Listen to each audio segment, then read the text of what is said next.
Good morning, everyone. Okay, if everyone remembers correctly, we learned for the last 2 days, we've been learning in this book, which is called Likuti Torah, which was collected discourses of the first Rebbe of Chabad, collected discourses. And today we're learning about what agricultural law that is called Shemitah. And Shemitah means that 6 years, people in Israel, 6 years you work on your land, and on the seventh year, you don't work on the land. You don't work on the land, you don't plow, you don't plant. You can do what's necessary for the preservation of the land. You can pick the fruits, of course, from the trees, but the fruits technically are ownerless. Anyone can come and pick them. But as part of protecting the land, if you just let everybody come into your orchard, so they'll wreck it. So you can pick the trees, you can pick the fruits, but the fruits have to be available to everyone. There's very detailed laws about what is involved, but that's in general. So 6 years you work on your land, 6 years, and the seventh year is the Shemitah year. You don't do any planting or growing or pruning or whatever it is. You can water the plants, as much as they need so they won't die. But the fruits and the produce technically is not yours. Excuse me. Okay. But it doesn't seem to say that in the Torah. In the Torah, it says a commandment of Moses, and of course, everybody knows that Moses did not yet come into the land of Israel, and Moses did not go into Israel with all the rest of the Jews. So it says when the Jews go into the land of Israel, they should keep the seventh year. Don't work on the land. And then after that, 6 years they should work and then do another 7. But that's not, in fact, the law. The law is that they didn't let the land lay fallow the first year. So why is the Torah misleading? Why the words of the Torah misleading? So the Rebbe said, okay, first of all, and what does this mean to us? What does it mean to us? So, okay, the Torah is misleading. It says it this way, it says it that way. But the Torah is here not just to tell us cold laws. It is to tell us cold laws. In fact, that's, in a way, the most important thing of the Torah are the actual laws, what you should do with your body, what you should do with your arms, the commandments. But the commandments are like the body of the Torah, and the reason behind it, that's like the soul. So you have to have both of them. Technically, you have to have both. Okay, so what's going on? So the Rebbe said, if you want to understand this, what it means to us in our soul, and everybody has a soul, and your soul is there right now, right? So in order to understand this, is you have to understand first, you have to understand first, I had something wrong with my shoulder. You have to understand first, what does it mean to plant? Agriculture, what does it mean? Trees. Say, for instance, the trees, that's the main thing over here, trees, fruit trees. So what do? You take a grain and you put it in the ground that grows up a tree. So the Rebbe says, okay, let's take bread. Bread is that's the ultimate type of agriculture. In the Torah, it says you're not supposed to work on Shabbat, right? It's one of the 10 commandments. It doesn't explain what it means. So the rabbis explain, they received from Moses, right? What does it mean? There are 39 different types of work, and a lot of them, I should have looked, I did like 12 of them or 13. I don't know, all them making bread and breaking bread. So the Rebbe said, let's look at some of these works, things that are necessary in order to make bread. And then we can understand this in ourselves, what it means. 6 years you should work in the fields, and the seventh year you shouldn't. So it means the field is also in our soul. And in the seventh year you shouldn't. What does that mean? So it says, okay, let's look at what it means let's, for instance, work on your field to make bread. So first of all, you have to plow, and then you have to plant. And then you have to grind up bread. You have to grind it. And then you have to make flour, and then you have to put water in it, you knead it, and then you have to bake it. But that's bread. That's how you make bread. If there was no bread, big probability that bread is the main thing of working on the ground. If there was no such thing as bread, then that's half of 50%, 80%, whatever of agriculture is making bread. The whole world lives on bread. I guess maybe China, those places don't, but mainly bread. There's a special blessing made on bread. Okay, so bread. So here we have these four main things. Number one, planting, then grinding the wheat, then kneading, putting water, and then baking. Okay, so the Rebbe said, let's look at planting first. What happens with planting? Planting, you put a seed. You put a seed in the ground, and it grows up to something completely unlike the seed. Unlike the seed. The seed has no taste, the seed has no smell, the seed has no color. You put it in the ground, all of a sudden it grows up an apple tree. And it has taste, and it has color, and it has size. I mean, the seed has a little bit of size, but nothing like the tree. That's the same thing, for instance, of the commandments. The commandments appear to be tasteless, colorless, no fragrance, right? Not very appealing, nothing really special about them. Who would ever dream that when a Jew does a commandment, that it awakens up a power of godliness that spreads godliness all over the world in amazingly interesting ways. Right? Amazingly interesting ways. It's like the source of life, and it gives health, and it gives happiness, and it gives joy just when a person puts on tefillin. So that's okay. So here we go. So it says, umizeh, from this, yizbonen hamaskil, that a person will think.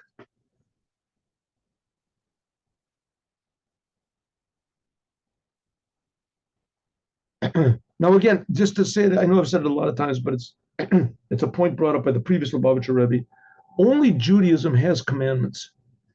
There's a lot of religions in the world, and they all have rituals and ceremonies and what is holidays and heritage, and they have their signs and whatever, but none of them have commandments from God.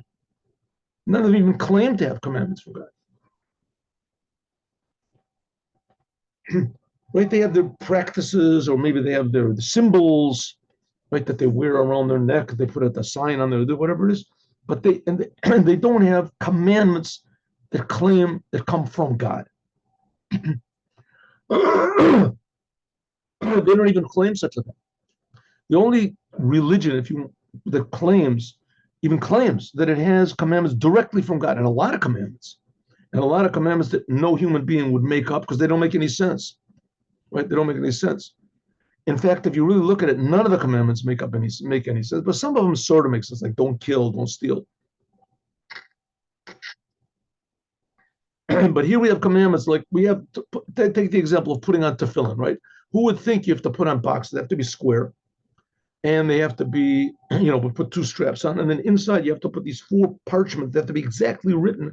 And if there's one letter wrong, then you don't do the commandment. The commandment is no good. You have to get it fixed up, or that's no commandment. It's like putting a potato on your arm, right? Why? What's the point? It doesn't make any sense. The whole thing doesn't make any sense. So he said, that's Judaism. Your body also doesn't make any sense, right? You want to say it comes from evolution, right? Really, that the power of sight corresponds with the power of speaking, with the power of hearing. They all correspond together. That you can, Chopin can write a musical, but that was inherited. That was, what was called evolution. The monkeys tried to play the piano, but they didn't because they didn't have a piano, because nobody read a piano. But then it came some, okay. You can say a thing like that. We can say a thing like that, but the commandments, that makes absolutely no sense whatsoever. There's a commander that made the commandments. So only in Judaism has the commandments. So that's what the Rebbe is saying. Commandments, they have no smell, they have no taste, they make no sense. There's no happiness in them. There's no joy. It doesn't make you feel good. Putting on tefillin on your arm, it doesn't vibrate or something like that, or it doesn't, send, the ultrasound waves into your muscles and make sure, check your Jewish blood pressure or something like that. Doesn't. So that's the commandments. Okay. So this a person will understand that when he learns Torah, it'll be the same thing. That the Torah are the words of God. It's a commandment to learn the Torah. That when we learn the Torah, it should be just an arousal from above, arousal from below. Like you put the seed in the ground, that arouses the power of growth in the ground and in the seed, that it makes something big grow. Well, when you learn, for instance, learn the Torah, you put on a commandment, that's just like arousing waters, feminine waters, an arousal from us to arouse these amazing powers of godliness that spread out through the whole world. Don't make the secondary thing the main thing. Don't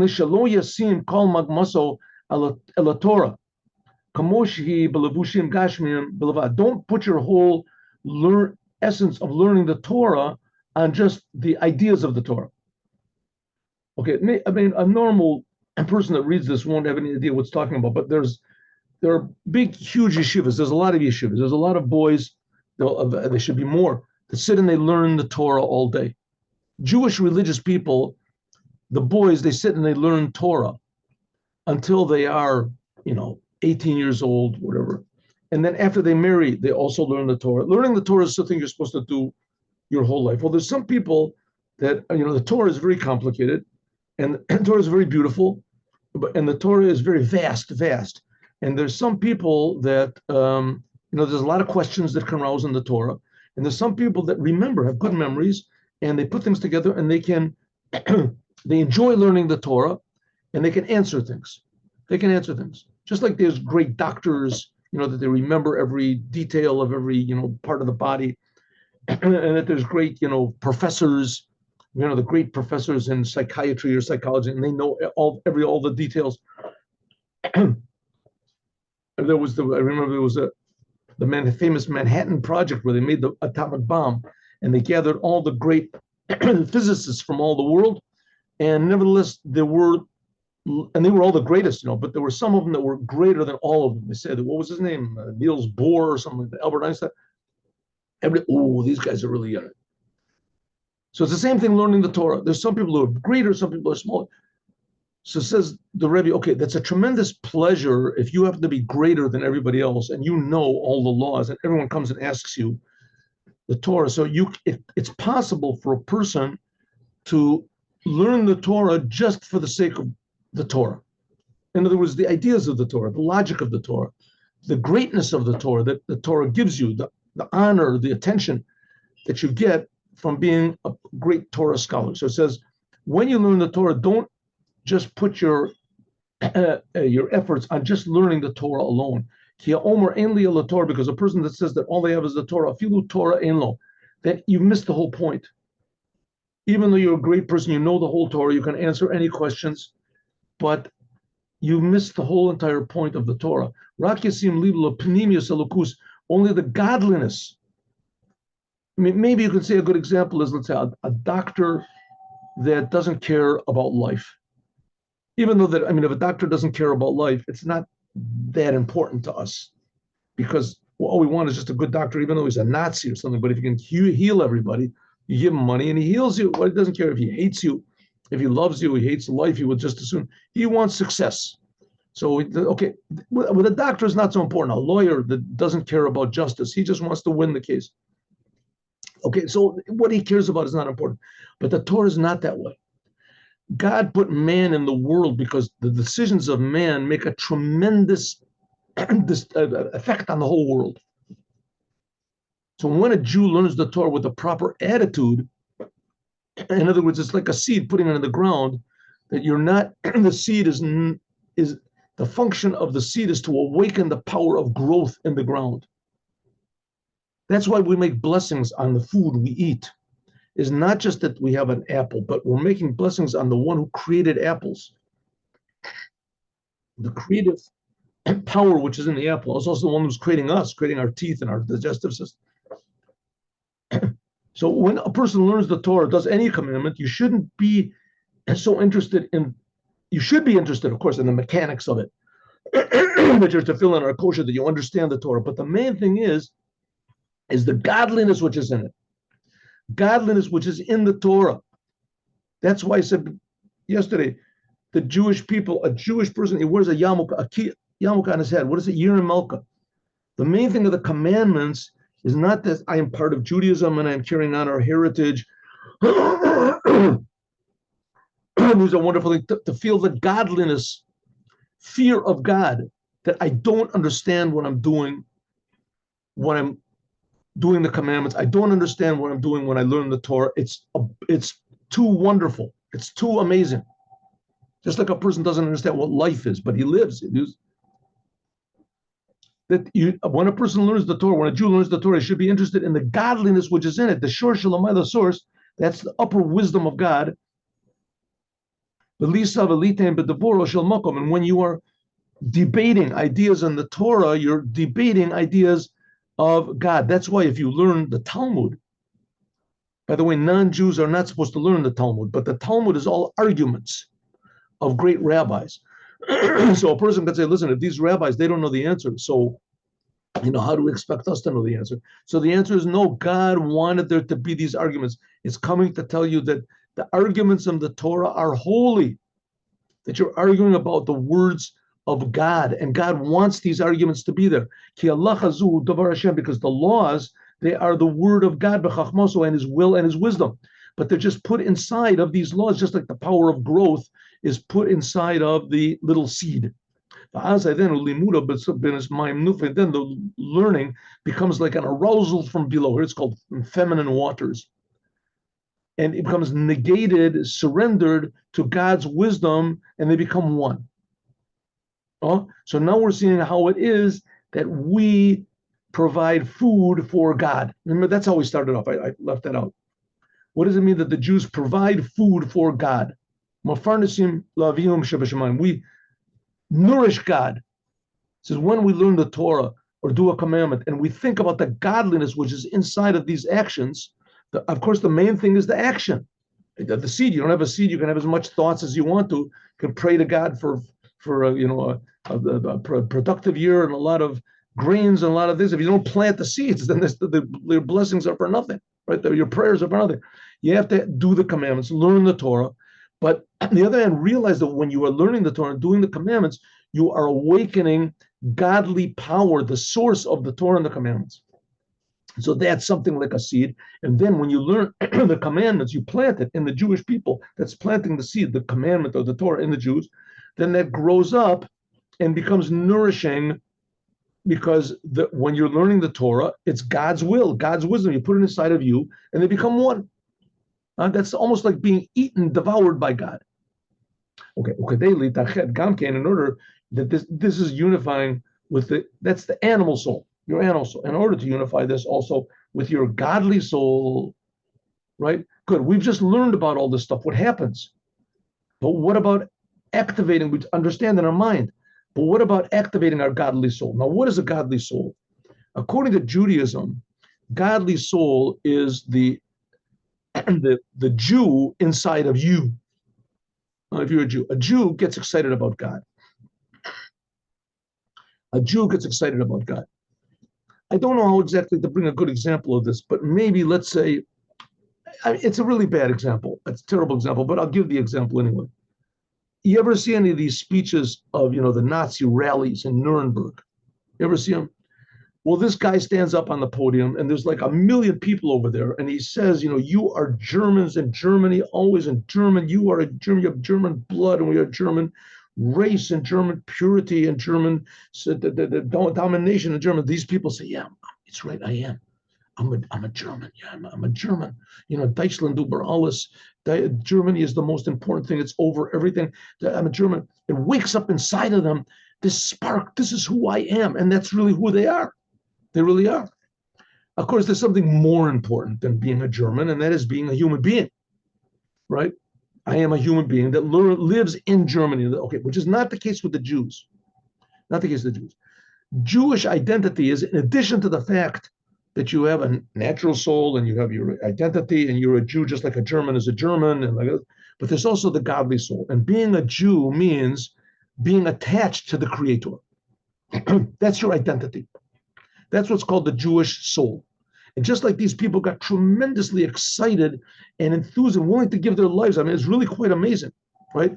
He had these soldiers, young fellows that fought for 4 years in the worst conditions, willing to die and to kill and to do everything. Okay, maybe that was their nature, but they did it for God, right? They did it for God. If you go in Germany now, you can't figure out how they did it. Just everybody was for it. The war, of course. Totally enthused. Well, the same thing is with the Jewish identity. That's one of the reasons why they hated the Jews so much, because Jewish identity is absolute proof that God exists. Absolute proof. Whether the Jews know it or not, they're carrying it around inside of them. And that's why they had to, by them, Germany was the main thing over everything, even over God, even over your conscience. Yes, they're talking about. So they had to get rid of God somehow, and that's how getting rid of the Jews. That's really the source of anti-Semitism, but that's not our topic now. Okay, you want to wake up your Jewish identity. The Jewish identity means that you get excited about God, just like those people were excited about Germany, but infinitely more. Because Germany is not the ultimate reality, and God is the ultimate. God creates Germany. God creates all the other excitements you can have in the world. So that's what the godly soul is excited about. The problem is God put the godly soul inside of the animal soul, inside of the natural soul, inside of the, right? So it's hard for us to get excited, but in order to do that, what do we have? We have prayer. So here we have learning Torah and doing the commandments. In order to wake up the feeling of godliness that's in the commandments and appreciate what's going on, we have prayer. To feel a prayer, Korea is called nefesh. It's called the soul. Like it says, like King David says, I will pour out my soul. But or rare, you have to arouse the love of God in your prayer. Why love? Because God, as soon as you realize what God is, that you'll have love for God. Just like a person loves himself, right? You have a person naturally, a normal person loves himself. Another normal person doesn't harm himself, doesn't hurt himself. A normal person wants what's seemingly good for himself. But that's well, yeah, and love. Well, when you feel God, you feel that God is really creating us. God is not this biblical character or this spirit that's separate from us. God is creating us. Our whole being, existence comes from God. So how much more so we should, if we love ourselves, we should love God. But we don't, normal person doesn't feel this. A Jew does feel it. That's his godly soul. And that's the idea of prayer. Prayer awakens godliness from the essence of the heart.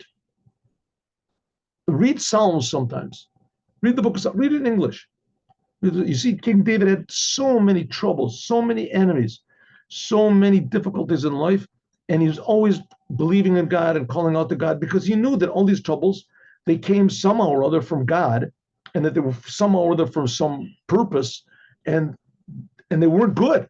They had to be stopped, right? Maybe that was the whole purpose why God sent them all these problems, so we would pray that they stop, would turn to God.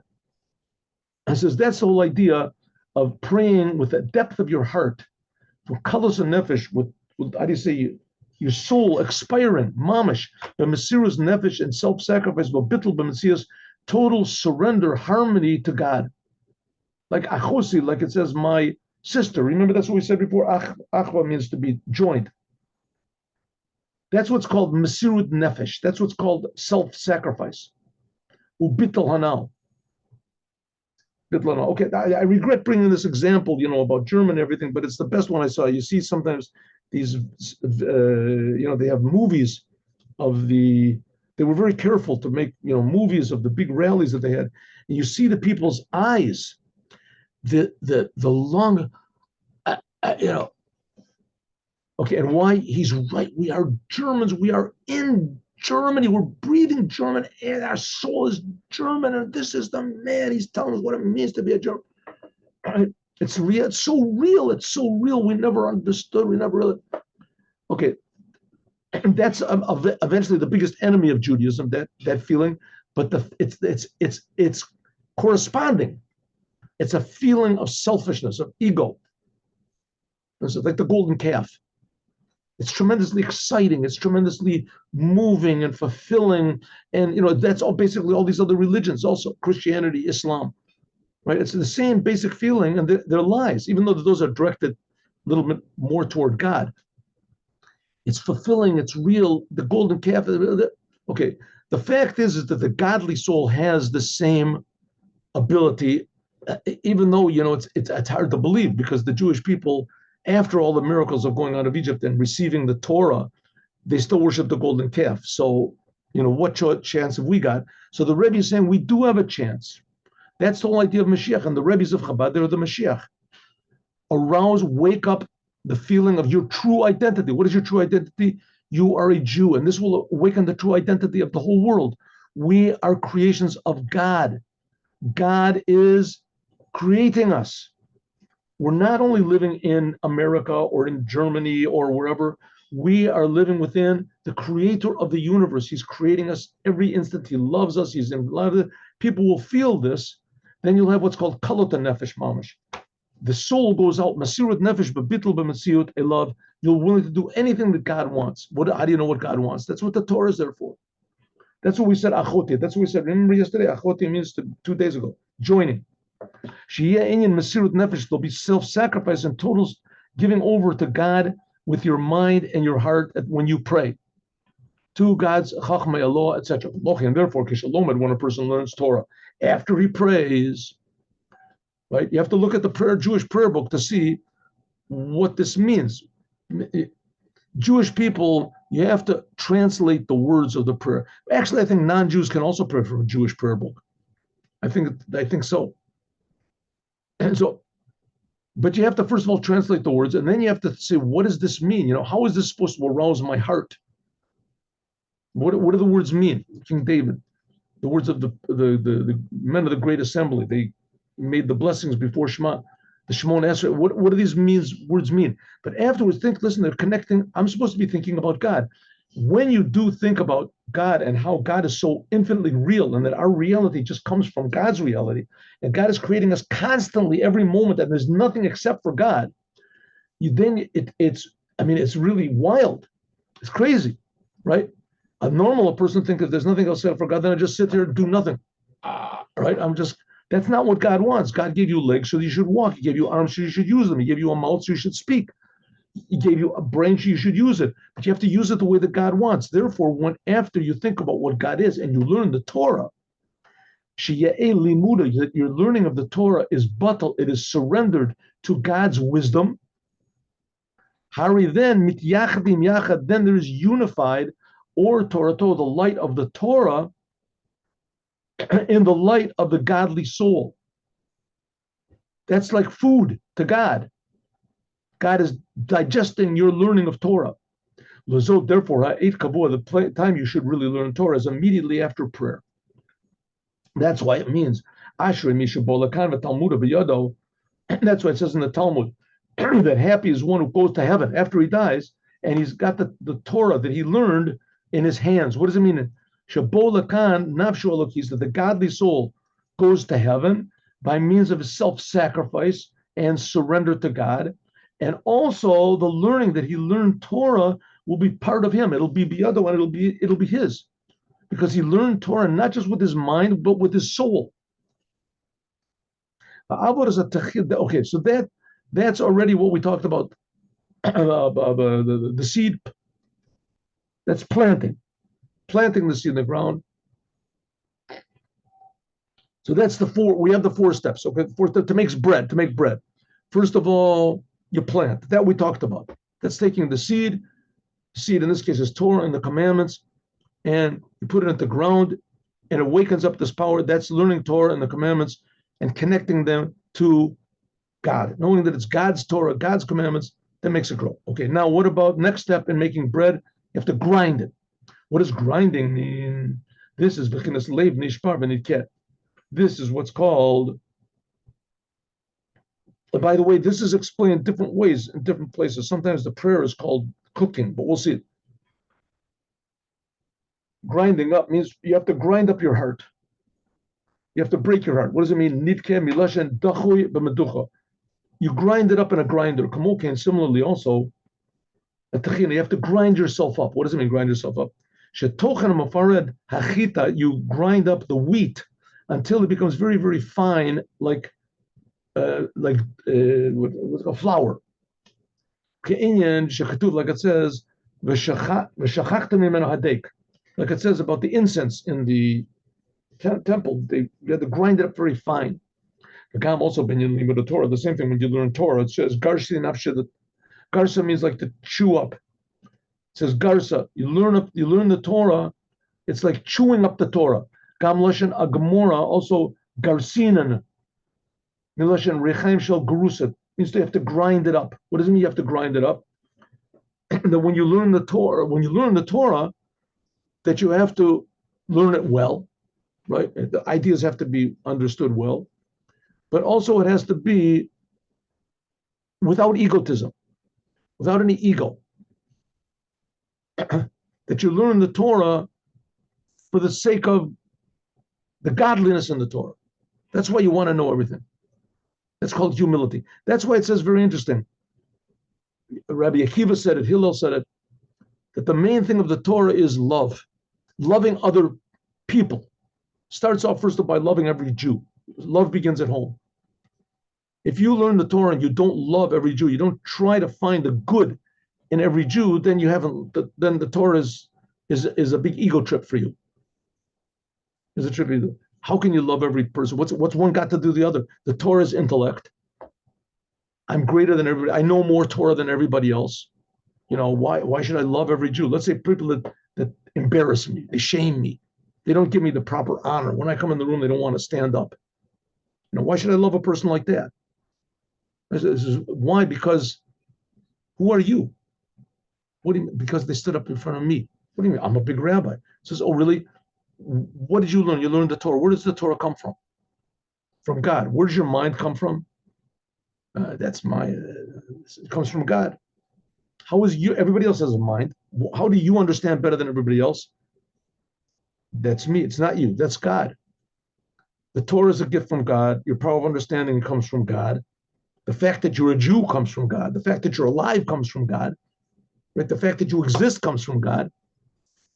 So, you know, why should everybody stand up for you? Maybe everybody in the room is better than you are. I mean, you think you deserve all this honor. They don't think they deserve any honor. It could be they're much closer to the truth than you are. Maybe you should stand up for them. Maybe you got the whole thing mixed up. So that's the whole entire idea of you have to grind yourself up. When you learn the Torah, you have to realize, take away that egotism. Grind yourself up and realize that the Torah is an amazing gift from God. Everything is a gift from God, but the Torah is direct. Okay, so that's grinding. After that comes lisha, comes kneading. What's kneading? You take flour and you put water into it. Shenoten mayim b'kemach. You put water in the flour. V'chavram, and you join them together and it becomes one body. V'isachad, one clump of dough. Kach tzorich la'orer. Also, you have to arouse the love, to cling to God. V'liot mashoch acharav, and to be drawn after God like water. Shalo yeh b'bechinas purity. It shouldn't be separated. Chas v'shalom. Okay, so a person can say, okay, good. I'll learn the Torah, I'll be completely negated to God, and I'm negated to God. Good. Okay, now leave me alone. Let me learn the Torah. Says, 1 second. That's not enough. If you're really negated to God, it can't be just that you're humble and you know how to go through the acts, right? Acts to be humble in front of everybody. It really doesn't pay off to be an egotist and et cetera, humble. But what about love? What about something positive? You have to feel love. You have to be happy. You have to be happy to serve God. I heard about Rabbi Moshe Feinstein. If you read books about Moshe Feinstein, he was definitely not, Chabad. He was like from the Litvische. They place a tremendous importance on learning the Torah, and he had tremendous love of humanity in general. The Torah just made him small, if you want to say it, small. He was a great person. Everybody knew him. He was, he got honor, but he didn't demand the honor. And he used to, when he would go to his place of learning, he would talk with the kids, little kids, they would be playing, and he would talk with them. There's a famous story about him that after he passed away, an old woman came to his study, and she heard that he had died. She was very, very upset. And they said, "What you were so upset about?" I mean, he was a great man. Yes, he says, no, but I used to ask him questions. They said, "Well, you can ask us." His pupils said, "You can ask us the questions. We can try to answer. We're not at his level, but what could this old lady ask? She was barely literate. she said, well, do you understand Russian? And they said, no, but you're speaking pretty good English. We can understand. She said, no, no, no. Once a month, my sister in Russia used to write me a letter, and I don't understand Russian. And she wrote it in Russian, and I would come to the rabbi, and he would sit with me and translate it. And he would answer the letter. A great man that he was, wasting his time. He could have said, go to a translator or something like that. But no, he was sat with the lady. This was the lady he needed, and that's what he said. So, the idea is that the Torah is supposed to give you love. Love, not just that you don't have ego, you don't get angry, you don't demand your honor, and you don't, right, and you can control yourself, and you don't be jealous, and you don't have those things, right? But what about love? What about giving love? That's what the Torah is supposed to be. It's supposed to have love of God and love of what God loves. The Jewish people should love in God's creations. Okay, so it says then. So now we have the planting. That's taking the seed and putting it in. We can explain that what that is. Then we have a grinding, which we said that's what it means. You have to grind up very, very fine. You have to learn the Torah well, but also you have to grind every aspect of your personality to know that it's a gift of God. Then you have to have water. Put water, make dough. That's love. That's love, that it unifies all of these little pieces of you and the Torah that you're learning, and it becomes one unit, that your whole purpose of learning Torah is just to love. And then afterwards, you have cooking. You have to bake the bread. Bake the bread. And then we're talking about how we feed God, right? We're mefarnesim avinu shebashamayim. That's what's called baking. Baking, this, like it says, ki tikrav korban mincha mafei sanor. It says, when you bring to the holy temple a sacrifice of bread.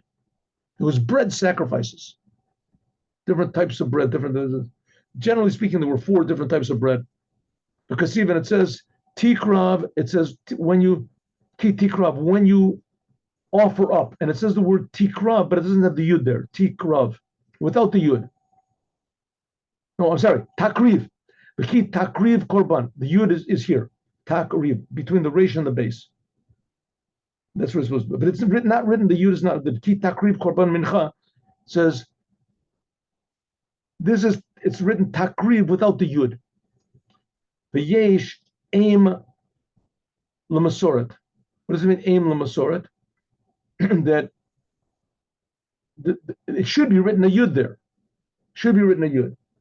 Namely, when the soul wants to come close to God, then tiyeh bebechinas mafei sanur.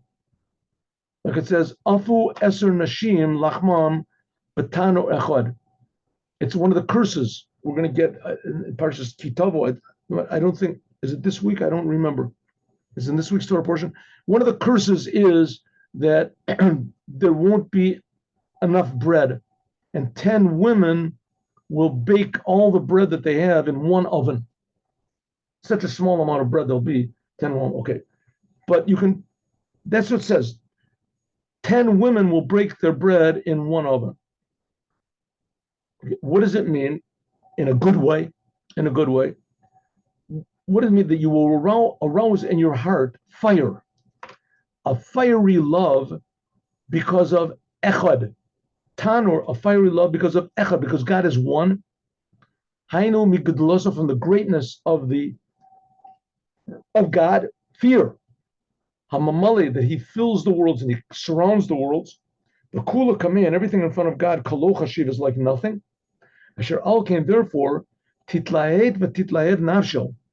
Your soul will be inflamed. Listakla b'yakorah damalko, to look at the glory of God. V'tidbatel koach nefesh, and your soul will be surrendered, negated, mimahuso v'atzmuso, in its very essence, ba'ava azan, this tremendous love, v'yetera mi'avas Hashem, ava v'yetera mi'avas Hashem l'davkabo, because of the love of God, to cling to Him alone. This will be greater than the love of God that you have, like water, l'rovos nafsho, somehow to quench the thirst of your soul, that's water. Okay, what's going on over here? The Rebbe is saying, you have to have love of God, but there's different types of love. One type of love of God is like water. That's what he said about kneading. That's how good God is, how wonderful God is, that we go out of ourselves. We want to spread this love to everyone. God is already spreading it to everyone. God's creating everybody, and we would just want to fortify this love and make it obvious to everyone that God loves us, and that makes us kind people and nice people and loving people. And it's like the story I told you about Rabbi Moshe Feinstein, giving to others. That's love like water. That's kneading, K-N-E-D, kneading the bread, making dough. But then there's also love like fire. What's love like fire? Love like fire is that all you want is God. You don't want to have anything to do with the world, nothing to do with people. You're just flaming with love of God. That's the electricity behind the whole business. That's the whole, how do you say, motivation that you have for loving everybody. And then it's fire. This is greater and more powerful than the love of God, like water. Just like water and fire, they are two opposites. Mayim hu teva, water, it joins together and links things together. That's what we said, love, when you go out of yourself, you just want to give to others. But fire is separated. It separates things. It breaks things down. Right? You take a piece of wood, you light it on fire, and it separates all of the elements from it, the air and the earth and the water. It all gets separated. Umafrida Yesodos, it separates all the four elements. Like it's known that fire separates the earth, also left as ashes, and the water gets evaporated, and the air which is inside of it, of course, gets consumed. She Yesod Mayim, that the foundation of water goes up in the smoke. The Yesod Offer, and the foundation of dirt, which is in, for instance, a tree, that becomes Offer, Afer, it becomes what is ashes. Kacha also this love, this is flaming love, this is Hafchim, this is the opposite of love like water. Okay, now the Rebbe is telling us things that are really so relevant to us, right? And the Rebbe is saying, not right, not right. The fact of the matter is that that's the way our relationship is supposed to be with God, and it will be with God. That's what Moshiach is going to make, that it will be with God. And even right now, if we take what the Rebbe says over here to heart, so maybe we won't exactly accomplish this love and feeling like that, but at least we'll have the goal. We'll know it is possible. That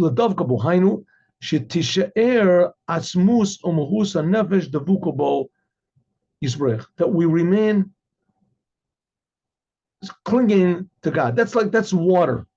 That's the thing of water. Which is not the case of fire. This is love that doesn't link things together and join together like water does. This separates the powers of your soul, separates them. What does that mean to us? One minute. Remember, who's Fatz Musa? You just want to be separated. We learned that before about none of an aviu. All you want is the essence of God. That's fire. That's baking. Baking. Okay, so what's happening over here? Listen. The big enemy of the Torah and of life in general is false egotism. False egotism. And that, of course, is the most obvious truth there is in the world, that we exist. Like the famous Descartes, I am aware, therefore I exist, right? The one thing you can be really sure of is that you exist. Says the Rebbe, that's the problem. That's the problem. The problem is that all we're really sure of is that we exist. And the fact of the matter is that we are really creations. And all of the time we don't feel the creator, we can't really be happy. Our whole happiness depends on what happens in the world. And we can't really be calm, and we can't really be ourselves, because we're always, worried about what's going to happen, or we get distracted by our own lust, so we can be bribed by the world, etc. False egotism. So what's the antidote to false egotism? What's the real egotism? What's real egotism? Real egotism means that you really feel the life that's coming from the Creator. I am being enlivened by the Creator. Now, in order to think about this, you have to think about it yourself. You have to sit down and think, one second, this is really true. I'm really being created by God. That's the whole idea of prayer. You sit and think. Once a person starts to think about this, good. Let's talk about me and you, normal people like this. So we think, okay, I can't get that excited about God. I mean, I feel myself, but I know I should be. I should be. And that's the idea of fire. That's the fire, that your soul becomes given over to God. Now, this is very useful sometimes. Why? Let's say a person has a big desire for something. Let's take our example. We used it so many times before. A person is addicted to something. So he's addicted, let's say, he's an alcoholic, and he wants to stop drinking alcohol. So one thing you can do is say, listen, the reason I want to drink alcohol, and I know it's bad for me, I don't want to do it, but I want it. I want it. So what do? You're stuck. You're stuck in yourself. He says, no, you're not stuck. You can get out. There's a power above you. And the Rebbe is saying that power above you is creating you. There's a lot of powers that are above you. But we're talking about the truth, what Judaism wants to bring. There's a creator. He's creating all the powers that are above you. And he's creating you. Creating you. Pray to him. Throw yourself totally on God. Burn yourself up. Burn up all of your stupid desires, your low, self-destructive urges, and say, God, help me. So he's giving them, that's burning up. You're burning up, so to speak, your whole negative selfishness, your false self. You're burning up to God. You're saying, God, help me, please help me. Right? The more that you're genuine about this, of course, it's not that simple. It's not that simple. We're talking about two different types of reality that are fighting one the other. And the first reality, that I exist, is much more pressing and, how do you say, dominant. Dominant. It's almost like taking, a 400-pound sumo wrestler, and he has to fight against a 3-year-old child that weighs like, 30 pounds or 50 pounds. Something. It's not balanced properly. Not the imbalance, but that's the way God wanted. And the difference is that God helps the child. God helps the child. Okay, but it also, so God helps us if we call out to him. So that's just like the fire, like it says, that's like water, like it says, Yosef ki nichmu rachmav elachav, that Yosef had to run away and hide because he loved his brothers. He didn't want his brothers to know who he was. Upirish nichmu rachmav. What does it mean? Mechamer basora means like to burn up. It's a chamimus. Ki rachmanos hu mitzad hachamimus, because of the heat. Ki cham levavo bikirbo. Yosef and his brothers, the story, his brothers, they had sold him into captivity, and now Yosef rose up to greatness, and his brothers had to come to him for food, right after the plague, the famine started, and he recognized them. Suddenly he had this tremendous love for them, and it warmed him up so much, he didn't want to reveal it to his brothers, so he had to run away. That's the same thing with us. Thinking about God should warm us up to God. The Jewish people are also called Yosef, like it says, Noed Katzon Yosef. It's another name for the Jewish people. But Tzorich L'Orer, you have to arouse mercy on this level of Benjamin, which is Ben Oni. Ben Oni, what happened?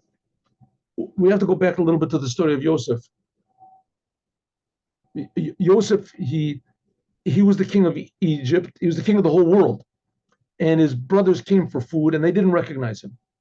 And so he played with them. He wanted to purify them, refine them, make them suffer a little bit. So he said, go bring your little brother. He said he had a little brother, bring him. And they said, we can't do that. If we bring our little brother, then, something happens to him, our father will go crazy. He already lost Yosef. And they thought that Shimon was also lost. They also lost. So he said, okay, so no food. That's it, no food. And I have your brother Shimon over here in prison. I won't let him go. So they said, okay, we need food. What can we do? And he said, you don't have to worry about your brother. What's his name again? Bring him to me. So they bring Benjamin, back, and Yosef sees his brother. There were only two sons from Rachel, right? Rachel died when she gave birth to Benjamin. So he had seen him when he was a child. He knew it was his brother. So they bring Benjamin, he sees him, and he sees his brother, and he goes crazy with love. And he gets all confused, and he has to run. He doesn't want his brothers to know who he is, so he has to run away. So it says, why? Because it's warmed up his soul from the mercy, the love that he had from Benjamin. Benjamin is called Ben Oni. Rachel gave him the name, the son of my suffering, my poverty. You have to think about yourself. To think about your soul and have mercy on your soul. Your soul is Benjamin. Have mercy on your soul. What's that mercy on my soul? Let's take the example again of the alcoholic. I get these terribly disgusting examples, but what can I think? That's what's real, that to some people anyway. A person is an alcoholic. You can think about it in two ways. A person is a sinner in general. What can he say?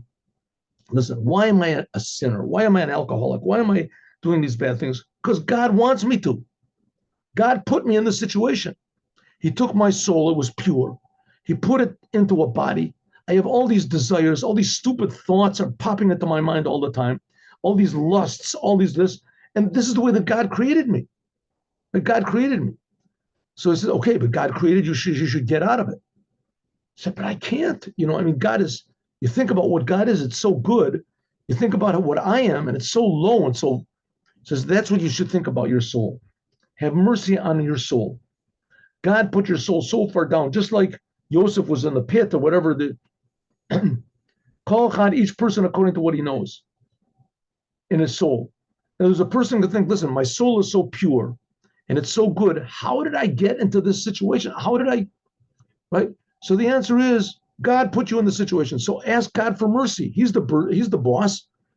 God have mercy. What mercy? What? You're terrible. You're a sinner. Have mercy on me. What do you want from me?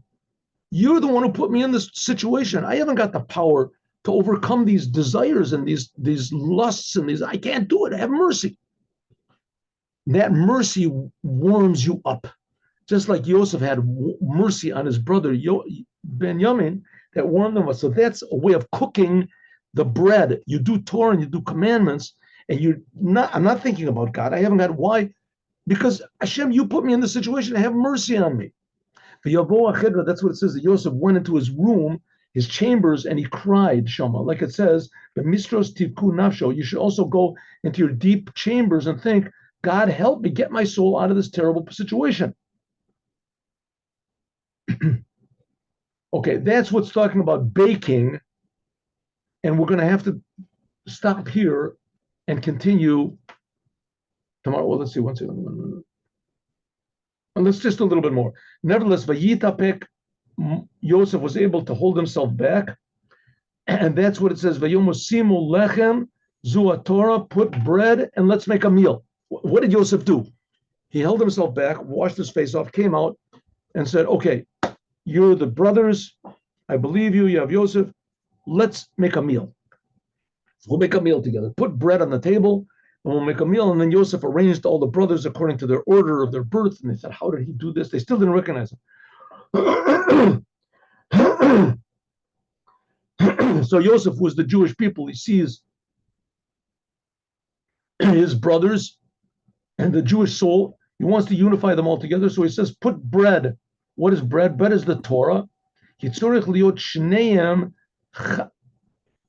has to be both.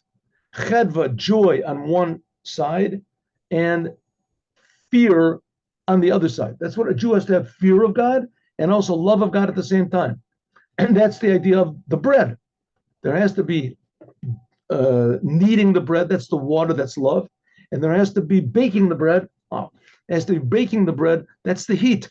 There has to be both of them together in order to make bread. But that's what is